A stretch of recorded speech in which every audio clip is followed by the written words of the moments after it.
Армысыздар қымбатты көрермен, Жайдарман топ ойындарының биылғы жоғары лигадағы топтық кезеңі аяқталды және сәйкесінше ойындардан кейінгі талқыны жалғастырамыз. Бүгін 5-ші турдың соңғы ойын күнінде 6 команда сайысқа түсті. Бірінші жұп Европолис және арнайы әділет үшін командаларының сайысы болған болатын.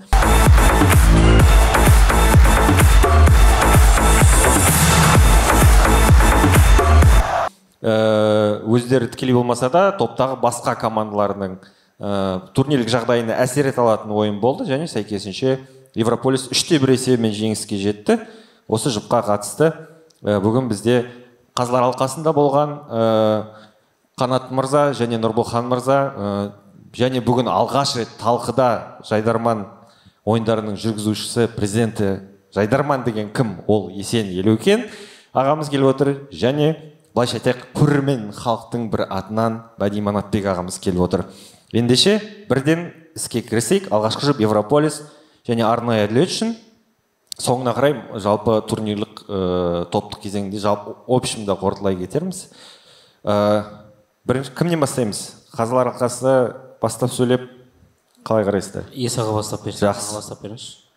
Негізі бағалаған мен емес, бірақ дегенмен енді осы екі топқа келетін болсақ, Европолис біздің былтырғы жылға Премьер лига ойындарының чемпиондары, финалдық бәсекеге шейін Шымкент қаласында өнер көрсетті, тәп-тәуір команда және былтыр Астана қаласында чемпион атанды. Келе сала негізі мысалы үшін Премьер лигадан келген командалар, мына жоғары лигада ойнамай астыңғы топтан келген командалар кішкене жаңа ортаға бой үйретіп, бір қорқыншақтап, кішкене бір сондай ойнайтын, сондай еді осы уақытқа шейін. Европолис келді, олар өзінің жай келмегенін көрсетті. Алғашқы іріктеу сайыстарында өте жақсы ойнады. Бүгінгі сайысына келетін болсақ, жалпы Европолис өздері соңғы орында тұрған білді.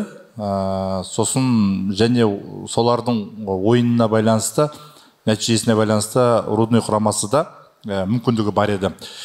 Егер Европолис толық жеңіске жеткен кезде, онда Рудный құрамасы сәйкесінше плей-оффқа өтетін еді. Сәтті пайдаланды. Көп әзілдер осы орта Жайдарманның айналасында жүрген көрерменіне соған арналған болды. Негізі нәтиже меніңше дұрыс деген ойдамын, мен өзім пікірім. Бұл жерде енді арнайы әділет үшінге келетін болсақ, арнайы әділет үшін бұған дейін енді 4 рет ойын ойнады. Соның екеуі өте сәтті өтті. Кәдімгі бірінші ойыны, әсіресе мына соңғы 4-ші ойыны өте керемет, бір идеал, бір сондай бір мына интеллектуальный әзілдің бір деңгейі болды деген ойдамын.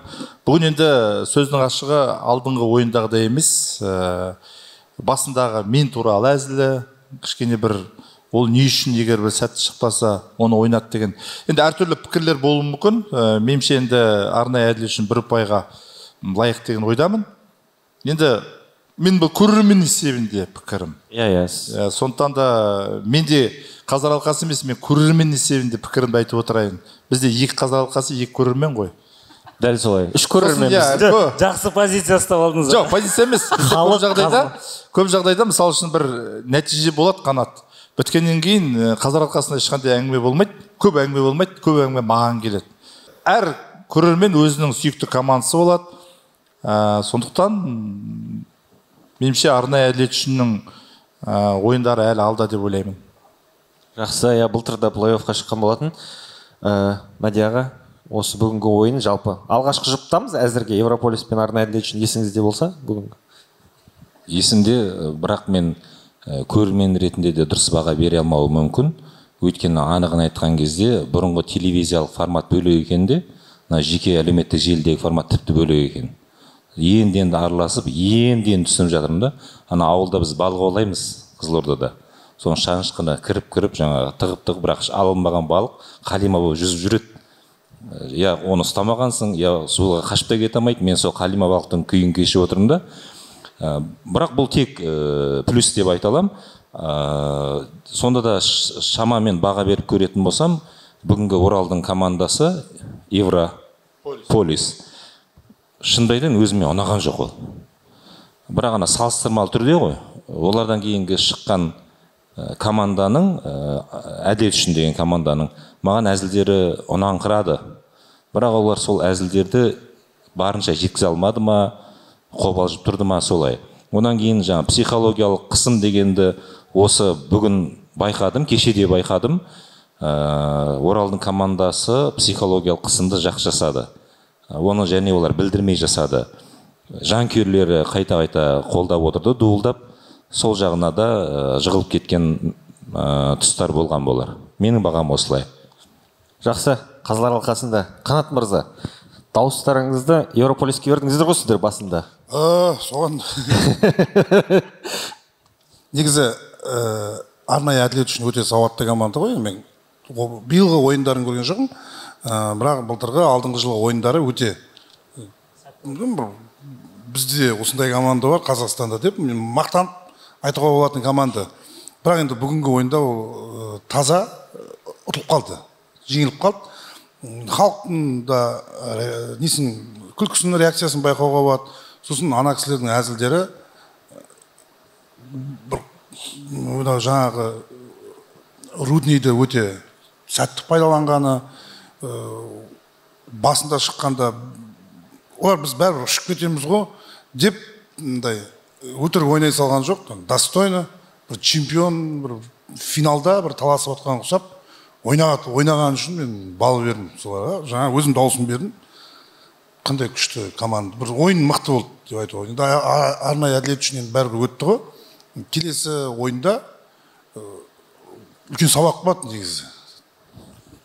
Өте күшті дайындалып кетті деп ойлаймын мен ол кісілерді.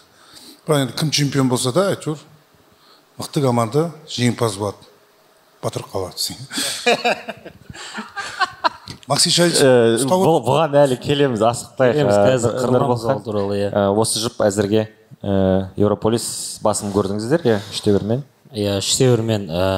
Команда енді соңында бірінші бастағаннан кейін бір залды көтеру жағынан болсын, Рудныйды пайдалану жағынан болсын, сосын біз ештеңе жоғалтпаймыз ғой деген жағынан болсын, команда өте жақсы ойнап шықты, өз кайфында дейміз ба, өз ләззат үшін жақсы ойнап шыққан сияқты. Қарсылас болмаса да жеңіліп тұрмыз ғой деген сияқты әңгімелерменше. Арнайы, бізге интеллигентный, кәдімгі сауатты, білімді команда болу керек. Ұнайды ол нәрсе барлығымызға. Және ондай команданың болашағы зор. Оларда ешқашан идея таусылмайды, себебі білім бар оларда деген сияқты. Гон командалар керісінше көпке бармайды да деген сияқты сондай пікір бар ғой негіз енді. Бірақ дегенменде сол жаңағы сауатты әзілдерді сәтті пайдаланудың жолы бар ғой енді. Жеткізу, подача жағынан болсын, әзілді астарлау жағынан болсын деген сияқты. Соны бір пайдалана алмай қалған сияқты бір тұс болып көрінді да арнайы әділет үшін. Әйтпесе осыған дейін жаңа есіне айтқан сияқты кәдімгі залды тіреп тастаған ойындар болған негізі. Оны куә болып көріп те жүрміз. Сондықтан бірде былай, бірақ бүгін сондай бір үлкен, білмеймін, бір харизмамен, бір драйвпен, Рудныйды жақсы пайдаланғанымен халықтың көзіне түскен, халықтың қошеметіне де сол жерде көрініп тұрды ғой залда. Балымызды сол үшін кімге бердік? Еурополисқа. Жақсы. Осы орайда Рудный жайлы бір ауыз айта кетейін дедім. Негізі бұл команда биыл маусымда риза болатыны соңына дейін күрескен, өздерінің ойыны бітіп қалса да басқа команданың құрамында жүріп күресті ғой, сол үшін бұл жерде енді ризамын. Егер де есеп 4-0 болған кезде Рудный өтіп кететін еді. Осы жөнінен енді анау баяғыда бір кімнің араласта Жасұланбет, мында тартсам мында жетпейді, мында тартсам мында жетпейді. Жалпы биылғы маусымдағы 18 команданың барлығы сөздің ашық керек. Әр команданың мысалы бір 5 тур бойынша бір төмен ойнаған кезі болған жоқ. Әйтеуір барлығының бір атары болды. Еурополиста өте мысалы Жуалмен қарсы ойнағанда кәдімгі трест беріп ойнады. Бүгін мысалы шынында да солай бір өз деңгейінде бір көрсетті. Бұл жерде Рудныйдың да мысалы өткен сайыста Ақбердінің ұтқаны талантқа керек болды ғой. Талант мысалы үшін залда отырып кәдімгідей қолдау көрсетті. Бұл жолда Рудный залда отырған жоқ, тікелей қатысты. Бірақ дегенмен Еурополистің да келер маусымда міндетті түрде ол команда келу керек, өзінің ойындары алда болады. Енді бұл топтағы өтпей қалған екі топтың біреуі ол әрине Рудный негізі биылғы маусымда кішкене былтырғы жағдайға байланысты ала-құла ойнады. Алғашқы 3 турда да бір толыққанды сенім болған жоқ. Осы соңғы 4-ші турда деректі фильм шыққаннан кейін бір кішкене күш алып, басқаша мінез көрсетіп, басқаша стильмен келіп жақсы өнер көрсетті. Кешегі, яғни өткен сайыста да өздері жақсы ойнады негізі. Бір мен айта алмаймын. Мүмкін Жайдарман осынысымен қызық шығар. Ертең үлкен әңгіме болады. Енді мен мына жерде отыруымда дұрыс емес, негізі бір баға беріп, мен үшін барлығы бірдей, барлығында бірдей мүмкіндік бердік. Егер де шынымен мен былай айтар едім, менде Рудныйдың көрермені бар, басқаның да көрермені бар. Егер шынымен сен лайықты болсаң, сен әр ойынға соңғы ойын сияқты шығу керек. Біз мына жерде отырып, анаған 1 ұпай бергенде мынау шығып кетеді деген әңгіме болмайды. Ертең мына Есен өзі келіп осы жерде осындай әңгіме айтып отырған дұрыс емес деген пікірлер де болуы мүмкін, бірақ әр ойын сөздің ашығы. Бұл соңғы ойын деп қарау керек. Ал арнайы әділет үшін туралы баға берейік. Жалпы осымен тоқтата салайықшы, сол екі топ туралы. Бітіреміз ғой. Жалпы арнайы әділет үшін менің байқағаным, жеке бір ойынға келсе, мысалы үшін бірінші турда келді, ойынның төресін көрсетті. Екі қатар ойын түсірілім болады ғой.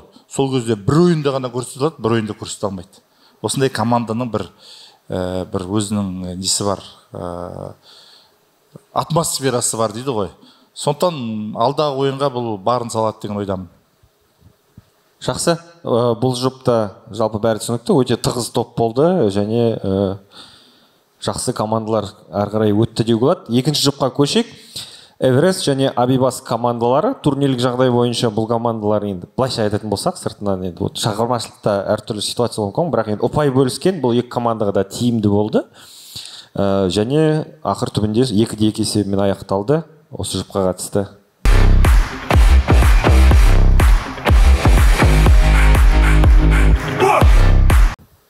Пікірлеріңіз?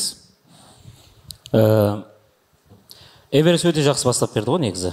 Өте жақсы. Күшті ойнады. Енді маған тескеннен айтып жатқан жоқпын жалпы. Сол әзілдердің сәтті пайдалану, сосын қазір енді жалпы Жайдарманда басқаша бір андай бір бағыт қалыптасты ғой. Бұрын біз ойнап жүрген кезде жюрилерға тиісу деген жоқтың қасиет. Жюрилерға тиісу, сосын әр команда өз стильмен ойнап шығатын негізі. Енді Эверест мақұл, саяси команда, саяси әзілдерді де айтады деген сияқты. Қазір ең оңай ход не жюрилерға тиісіп шық, не болмаса саясаттан әйтеуір бір 3-4 әзіл айт деген сияқты. Ол сәтті шыға ма, сәтсіз шыға ма, бәрібір.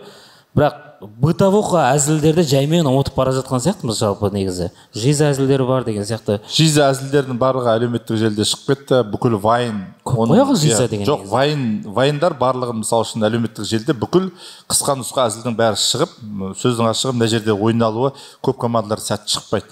Сондықтан да барлығы тұрып, ең алғашқы командалар тұрып, жаңағы қазіргі болып жатқан актуалды мәселелерді айтады, немесе қазір арқасына тиіседі.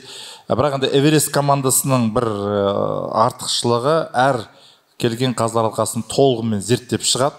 Сосын бұл командада арнайы әділет үшін секілді.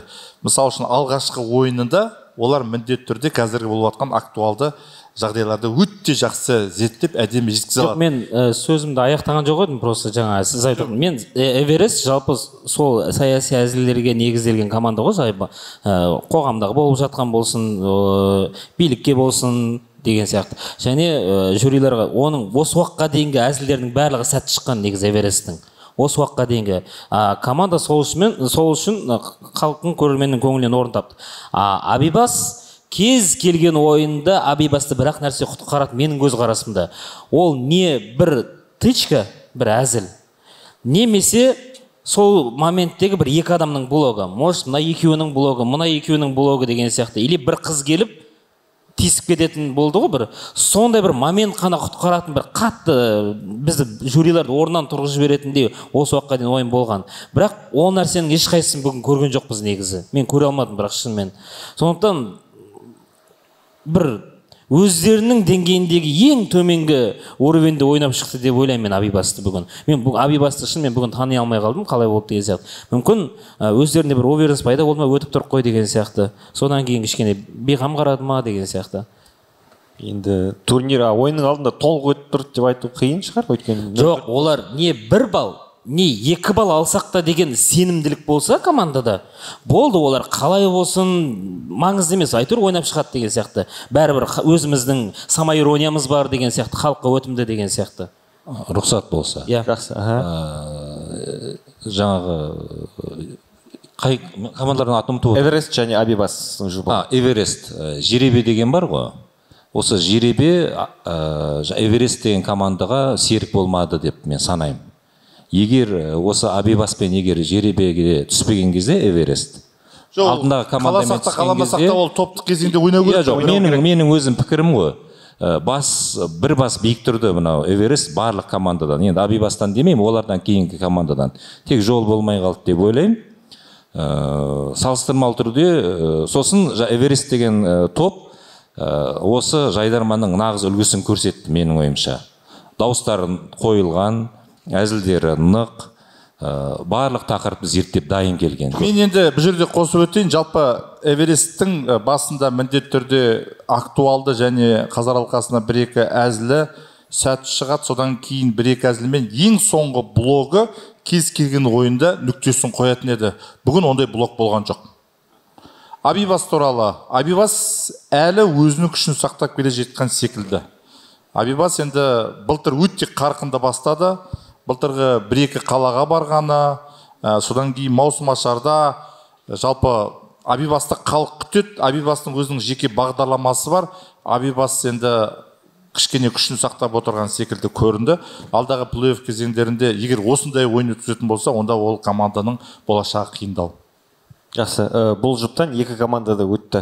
Біреу 2-ші орынмен, 3-ші орынмен, 1-мен әйтеуір бөлісті. Бірақ басқаларына кедергі жасау мақсатында ғой, мысалы, өзінің группадағы мысалы 6 команда болса, екеуі де тең ойнап шығатын болса, олармен қатарлас тұрған төменгі командаларға обал болып кетеді деген сияқты ғой. Енді түсіндім. Қанат осы жұпқа қатысты. Жоқ, мен бүгінгі ойынға қатысты айтатын болса, Эверест өте жоғары деңгейде дайындалып келген. Негізі қатты ойнады. Драйв, әзіл, мән, мағына бәрі бар. Қошеметті ұратындай.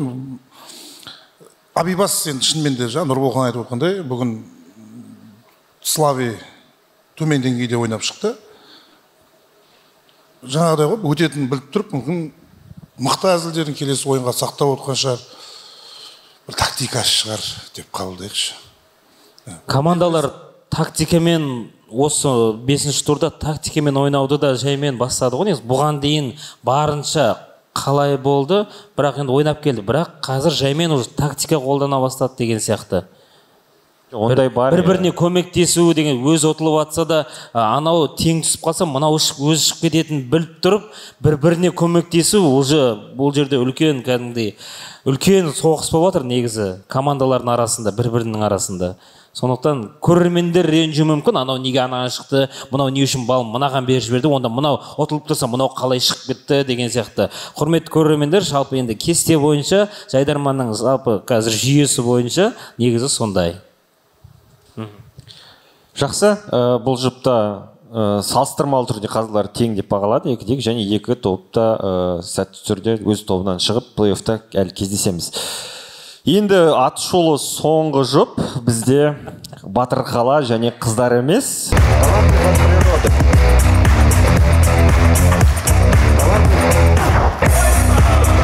Екі команда да жақсы ойнады бүгін, бірақ ең соңында есеп қалайша 0-4 болып кетті деген сұрағым бар. Менің бірінші кезекте шетте отырған екі азаматты. Бастасын деп отырсыз ғой. Просто аяқ кеттім десең. Бірінші қанатқа дейін балды мен берген болады, мен бастайын онда. Батырқала бастады. Басындағы чөстер жаймен слабы келіп, енді жаңа қанатқа тиісетін, кімге ғалымға тиісетіндер шыққанға дейін болды сәл, одан кейін бәрі жай көтерілді да. Енді әзілдерде 1-2 не болды. Жаңағы блок бар соңындағы мысалы анау таможнядан өткен деген сияқты. Енді мен бір таң қалған, просто ана кісінің не үшін қаяқтан тауып алған, қалай тауып алған деген сияқты. Оны өзім просто күнде бір анау прикол үшін басқаларға таратып жүргеннен кейін ана кісі мен үшін ғана жаңалық болып қалды, просто соған өзім түсінбей қалдым да, мына кісінің неге алып келген деген сияқты айтпесе. Кімге қыздар еместе чос өте жақсы келді да, басындағы чос. Одан кейінгі әзілдері кәдімгі сухой кетіп қалды, оны мойындау керек. Оны барлықтарыңыз көрдіңіздер де ғой. Сондықтан тең қылуға да болатын еді негізі екеуін. Енді құрып баратса 3-1 қылып та ұтылғызуға болады. 3-1 қылып та. Енді қара, бірінші ғалым берді да даусын. Жақсы. Екінші мен бердім даусымды. Жақсы. Үшінші қанат жаймен жоқ, Батырғалаға бердің ғой. Жоқ, мен бергеннен кейін ойладым. Демек, мына жақтағы екі жюри қазылар кімге беріп қалады-ау деген не болды да? Ой болды. Біз турнирді кестені былай алып тастасақ мүлде. Просто екі команданың жарысы жоқ. Онда алып тастасақ, онда негізі тең болуға болатын. Тең ойнап шығатын команда еді ғой. Но енді 4 балды да мен берген жоқ қой, неғып маған бүйтесің, бересен қызықсын.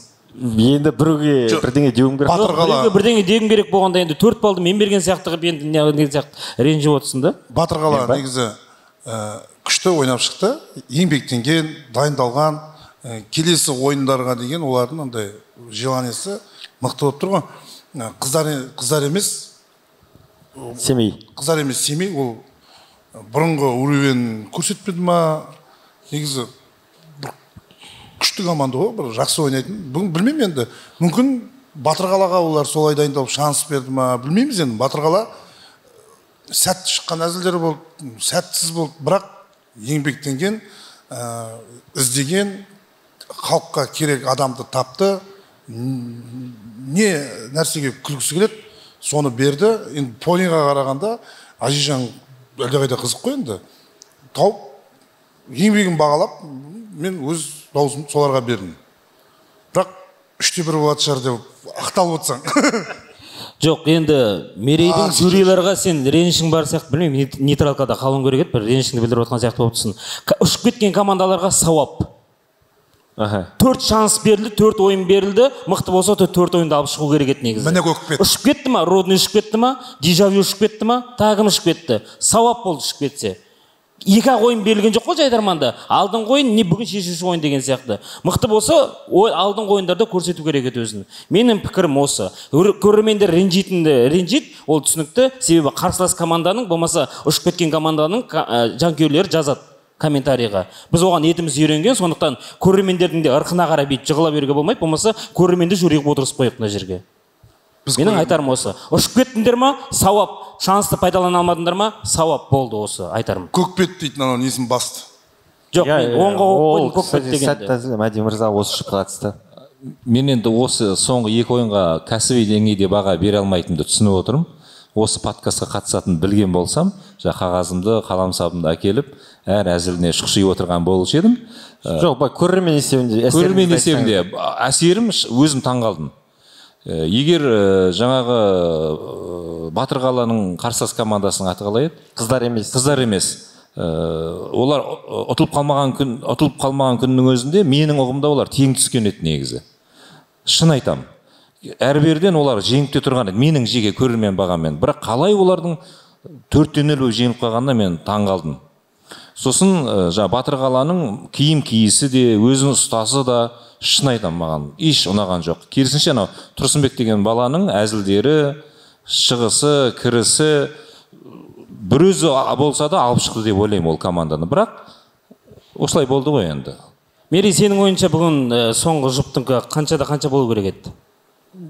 Қанша болсын, бірақ 4-0 емес сияқты. Жоқ, сенің көрермен пікір ретінде қанша болу керек еді? Мен енді көрдіңіз бе, жеке адам салған кезде сен бір жаққа бересің, келесі адам да бір жаққа береді. Сөйтіп 4-0 жиналып қалуы мүмкін. Дұрыс қой, сен біздің пікірімізді біліп отырсың ғой, не үшін бердің деген сияқты. Сенің пікіріңді білгім келіп тұр, мен де білгім болып шығар. 2 болу керек еді. Мен соны айтып тұрмын ғой. Тең болуға болатын еді. Жалпы осы топта ең бірінші ойында Батырғала Абибаспен кездесті. Есеп 4-0 Абибас жеңген. Абибастың бір ерекше ойыны болды.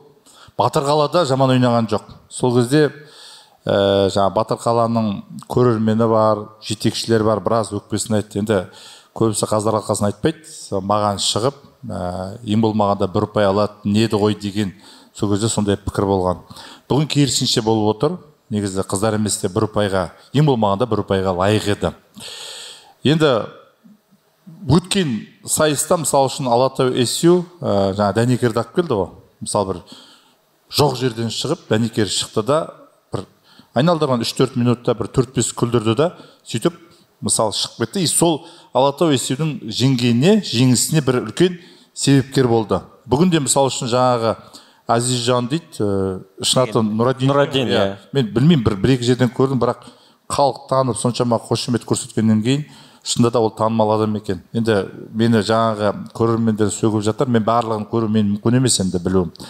Енді сөздің ашығы керек, жалпы осы топтық турнирлерді кішкене қысқартып айтатын болсам, бірінші топта бірінші орын алған команда мен екінші топтың соңғы орын алғанның арасында 5 ұпай болса, мына екінші топта бізде бірінші орын алған мен 6-шы орын алған команданың арасы тек 2 ұпай.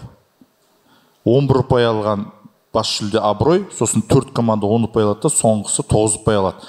Ал соңғы С тобында, яғни 3-ші топта бірінші орын алған, бірінші, екінші орын алған 11 ұпай, 3-ші, 4-ші орын алған 10 ұпай, 5-ші, 6-ші орын алған ұпайлар, олар 9 ұпай болыптыр. Сондықтан да қай командында мүмкіндігі бар еді. Былтыр мысалы үшін ондай сақталған жоқ. Сондықтан да алдағы плей-офф кезеңдерінде командалардың деңгейін көреміз. Қай жерден жаңағы қай команда қандай деңгейге лайық болды, сол жерде бағалаймыз. Сондықтан да биылғы маусымның топтық турнирін осымен жабамыз. Тамам, әрине адам болғаннан кейін әртүрлі пікір болады. Сол жердегі бір белгілі жаңағы кішкентай ғана сәтке сөздің ашығы керек, көрермен өзінің командасын жаңағы мақтайды, жақтайды деген сөз. Сондықтан да пікір болатыны анық. Біз ол пікірді тыңдауға дайынбыз. Мысалы кешегі өткен сайыстан кейінгі нәтижеге байланысты қаншамадан жекеге жазып жатыр, былай жазып жатыр. Бұл жерде енді ол пікірдің болуы да заңды. Сондықтан да жайдарман осынысымен қызық. Біреулер мысалы кейбір командалар қазір өкпесін айтады. Бірақ маусымның басында жаңағы жоғары лигаға өту үшін барлық неге барады. Осы соңғы сөздерін айтып, былай болады деп. Маусымның соңында сөздің ашығы керек, кейде өзіңе қарсы шығып әңгіме айтады. Сол басында қалай құралды, қалай келді, енді барлығы не ғой, мен бұл жерде ақталып отқан жоқпын. Бірақ шында да кейде бір көңілді түсіріп жіберетін тұстары болады. Ал кейбір командалар кәдімгі еркекше ұтылғанын мойындап, рахметін айтып, маусымға рахмет деп кетеді. Келесі маусымға дайындалады. Ондай командалармен жұмыс жасау бір ләззат. Сол. Исаға негізі өткен командалардың бағы жанды түнімен күнімен дайындалған маңдай терінің жемісін көрді. Өтпеген командалар өздерінен кемшіліктер іздеу керек шығар. Батыр қаламен жаңағы қыздар емес, жұрттың бәрінде сұрақ болуы мүмкін. Неге 4-0 болды деп. Өйткені жюриде отырған 4 адам Батыр қалаға берді. Өте тамаша. Сіздікі де арифметика сияқты ғой, қазір соңғы кезде актуалды. Жоқ, Мерей өзі ұшып кеткен бір команданың жанкүйері сияқтысың сен. Жоқ. Мен просто жеке бір ойын, жұптың ойынында... Жоқ, жұптың ойынында екеуі де өтіп тұр. Ұшып кетсе... Соны айтайын дедім. Мәдияға уайымдамаңыз, қыздар емес командасы бүгінгі ойынның нәтижесіне қарамастан ол да плей-оффқа өтті. Жуал деген команда өтті ма? Иә. Өтті. Кеше неге ұшып кетті, мен соны түсінбей қалдым. Ол енді топтықтың ішінде ұтылып атады, сондай ғой. Топпен ойнаған кезде, например, бүгін қыздар емес ұтылып қалды ғой, бірақ топта бәрібір плей-оффқа өтіп тұр деген сияқты. Мысалы, егер қыздар емес бірінші орын алған кезде, ширек финалда олар талантпен кездесетін еді. Көрдіңіз ба? Керісінше Эверест талантпен кездесетін болады. Бізде ширек финалда сондай бір ұлы шайқас болайын деп тұр. Еш нәрсе кездейсоқ емес дейсіз ғой, бәрі сәтімен. Қорытып өтейік, онда жалпы...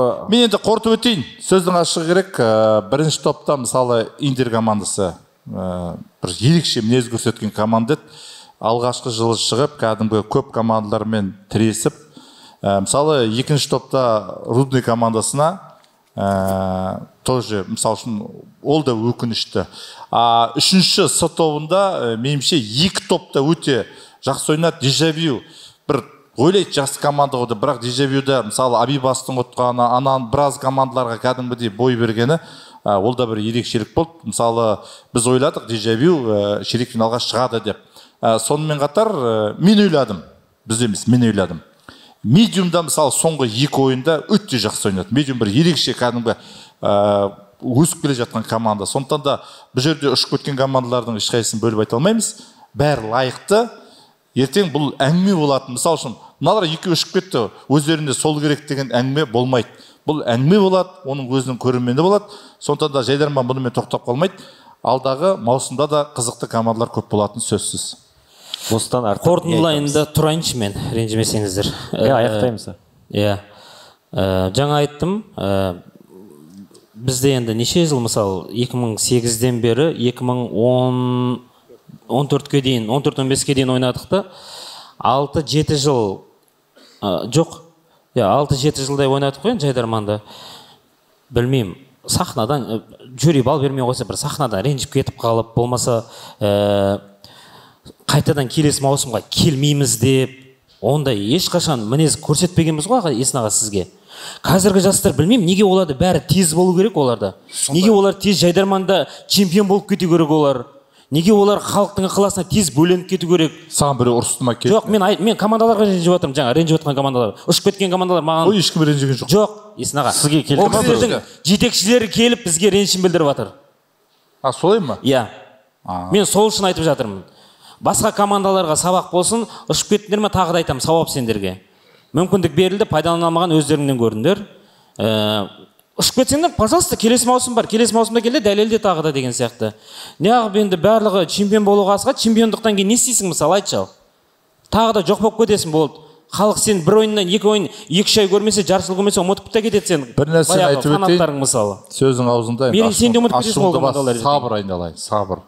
Шыным келіп отыр мереге просто. Болды. Маған ба? Былай ғой. Маған ренжіп отырсың, білмеймін. Мен просто Қазылар алқасындағы біреуге тиісуім керек болды. Енді Қанат мырзаға тиісе алмадым. Жоқ, тиісуім керек болғанда сен ведущий модераторсың ғой, сен нейтралкада болмайсың. Адамды ала алмайды. 04-тегі біреу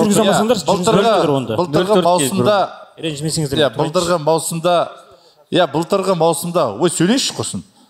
Былтырғы маусымда сөздің ашығы кім қай орынға ие болады, шамамен шығатындары алдын ала белгілі болған. Биылғы маусымда соңғы минутына шейін кім шығатыны белгісіз болды.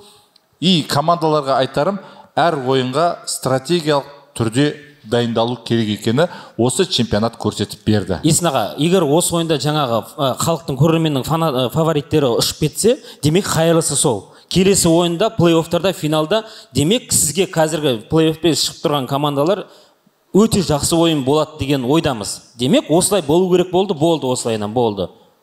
Айтайын дегеніміз сол. Ренжімесеңіз. Біз сенімен келісеміз және келіспей отырсың ғой сен. Сен келіспей отырсың ғой. Неге деген сенімен емес қой. Қалай арифметикамен келістік. Нәтиже үшін келдік мына жерге. Болды. Қанат келгенге көп рахмет. Нұрболхан келгенге көп рахмет. Шақырғаныңызға көп рахмет. Иә, көп рахмет. Сөздің ашығы енді бұрын кім ойлаған осылай біздің шәкірттеріміз Қазылар алқасының құрамында отырады. Ұрсат деп, иә. Сондықтан да көп рахмет. Биыл енді мерейтой, сондықтан да соған дайындалайық. Биыл жалпы айта кетейін енді Есін ағамыздың мерейтойы, юбилей, сондықтан жылдың соңында қорытындылап барша жайдарманшылар қосылып бір үлкен мерейтой өткіземіз деген ойдамыз ағамыздың құрметіне. Бұл кезде қазіргі балдарға көрсетейікші қалай ойнайтынымызды. Шіріп атсақ. Максим чайдан алып отырсаңыздаршы. Жоқ, енді алдында көрсетіп жақсы. Сіздер бір ауыз сөзден. Бір ауыз сөзмен қатты бір ойынға емес, Жайдарман үшін қосқым келіп отыр. Қазақ айтады, көз қорқақ, қол батыр дейді. Үнемі Жайдарман болсын, басқа да осы телевизия саласында жүрген өздеріміз болайық. Осы телевизияда қызмет атқармай қалсақ, сол жақта бір тапсырыстар болмай қалса, бір күн көре алмай қалатын сияқты бір қорқынышта жүресің. Жалпы телевизияны айтып жатқан жоқпын. Әскерилердің өзі әскери қызметі таусылған кезде әрі қарай қалай күн көрем деп қиналады. Жасы оның 43-45-те ғана да. Менің қуанып отырғаным мынау еркін кеңістік дейді. Еркін кеңістікке Жайдарманның шыққаны, батыл қадам жасағаны, әлеуметтік желі айтып отырғаным. елдің көңілі әлеуметтік желінің өзі екен. Сол әлеуметтік желі халықтың өзінің пікірі дейтін болсақ, Жайдарман сол әлеуметтік желіге белсенді шықты, белсенді кірісті. Ешқандай телеарналарға телміріп отырған жоқ, олардың тапсырысына қарап отырған жоқ. Және сол қадам өте сәтті болды, батыл болды. Елмен тікелей қарым-қатынастасыздар. Бауыржан Момышұлының пайда ойлама, елді ойла дейді, табысың сол елдің абыройының ішінде дейді. Сол Жайдарманның елдің ішіне етене араласып кеткеніне мен қуанып отырмын. Осы жақсылық жұғысты бола берсін деген тілегім бар. Біздің жалпы енді ортаңғы буын біздің буын ғой, енді аралас бар, назар аудар біздің кезімізде 2-3 маусым бойы бізге қазылық еткен Мади Манатбек. Бұл кісіден біз қанша сөз естісек те, қанша не істесек те, бұл кісіге ешқашан біз ренжіген емеспіз. Неге ұшырып тастадың, біздің маусым еді ғой бұл деген сияқты ондай әңгіме ешқашан болмаған. Сондықтан бүкіл командалар сол бір нәрсеге үйренсе екен. Барлығы жылдам, барлығы тез сондай нәрсеге бейімделіп келе жатыр да командалар. Ол нәрсе ешқашан 100% іске аса бермейді. Сондықтан барлығына дайын болыңдар. Ұшып кетуге де дайын болыңдар. Халықты күлкіге қарап қоюға да дайын болыңдар және дайындалыңдар. Сәттілік дейді. Жалпы Жайдарманның еркін форматқа шығып жатқанына қоса, осындай талқының өзінің болғаны да бір ғанибет емес пе деп қосып қойыншы. Қанат мырза, бір ауыз қорытсаңыз. Қазіргі кезде Жайдарманда ойнап, сайыс қатысып жүрген қыздар, жігіттер жеңіске жету үшін осы ойынды жақсы көріп ойнаса, шынайы махаббатпен күшті ойнаса, ол кез келген жетістікке жете алады. Өйткені тез маған лицо керек, ойбай мен суши жейін, түрім жасап алып, бартерге болмаса ойбай мен тез түрім жасап алып тойға шығып кетуім керек деген мақсатпен ойнайтын болса, онда жұмыс іздей берсін басқа. Сол жақсы көріп ойнаған балдар елдің алдында жүр ғой негізінен. Массовкасының өзі Замакин мысалға бір жерде. 1-8-ден 1-4 полуфиналдан ұшып кетіп жүрсек те, ешқашан Жайдарман тарихында чемпион болмағандардың бірі менмін. Қанатта отыр мысалы чемпион болмағандардың қатарында. Есен аға да Жайдарманда чемпион болмапты. Мәди аға да болмаған деген сияқты чемпион десең. Сондықтан құрметті Жайдарманшылар, Қанаттың менің жүрген жолымыз сіздерге сәл сабақ болсын деген сияқты ғой. Чемпиондық сіздерге ештеңе пайда алып келмейді. Пайда алып келсе көрем, келіңдер маған сосын. Сонымен құрметті достар, осынау оптимистік нотада бүгінгі талқымызды аяқтайық. Плей-офф кезеңіндегі талқыларда тағы қонақтарды көреміз деген алғысымызды білдіремін. Келесі